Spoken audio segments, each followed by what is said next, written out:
আমি গত বছরের মার্চ মাসে জার্মানে একটি মিনি সুপার মার্কেট খুলি। আগের তুলনায় পণ্য বেড়েছে, জাকাত দিতে হবে কিনা, কিভাবে হিসাব করব? ভাই বাশার মোল্লা, আপনি যে মিনি সুপার মার্কেট খুলেছেন, প্রতিদিন সেখানে মাল কিছু বিক্রি হয়, নতুন কিছু মাল ঢোকে, তো এগুলো প্রতিদিন হিসেব করার দরকার নেই, বরং বছর শেষে আপনি যখন জাকাতের হিসেব করবেন তখন আপনার স্টকে, দোকানে যে পরিমাণ মাল আছে, দোকানে গোডাউনে সব মিলিয়ে যে পরিমাণ মাল আছে, সেটার যে ভ্যালু, মার্কেট ভ্যালু, এটা বিক্রি করলে এখন কী দাম হবে সেটা হিসাব করে বের করে তার 2.5% জাকাত আপনি দিবেন।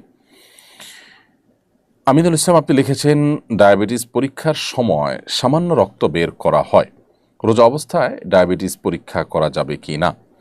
ভাই আমিনুল ইসলাম, ডায়াবেটিস পরীক্ষার সময় সামান্য যে সুইয়ের অগ্রভাগে যে পরিমাণ পানি থাকে, ওই পরিমাণ রক্ত যে বের হয়, এর ফলশ্রুতিতে আপনার অজুও ভঙ্গ হবে না যদি এটা গড়িয়ে পড়ার মতো অতটুকু না হয়।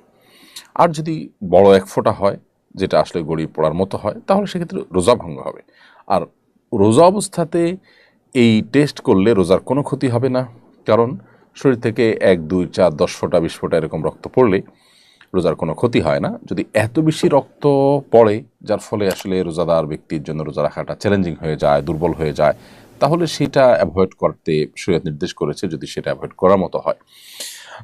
তবে আপনার 1 ফোঁটা 2 ফোঁটা রক্ত আপনি নিলেন, অথবা 1 সিরিঞ্জ রক্তই নিলেন, বা 2-4 সিরিঞ্জ রক্ত নিলেন, যেটা আপনি ব্লাড টেস্ট ইত্যাদি করার জন্য, সেক্ষেত্রে এর কারণে রোজার কোনো ক্ষতি হবে না, রোজা রেখে এগুলো করা যাবে ইনশাআল্লাহ তাআলা।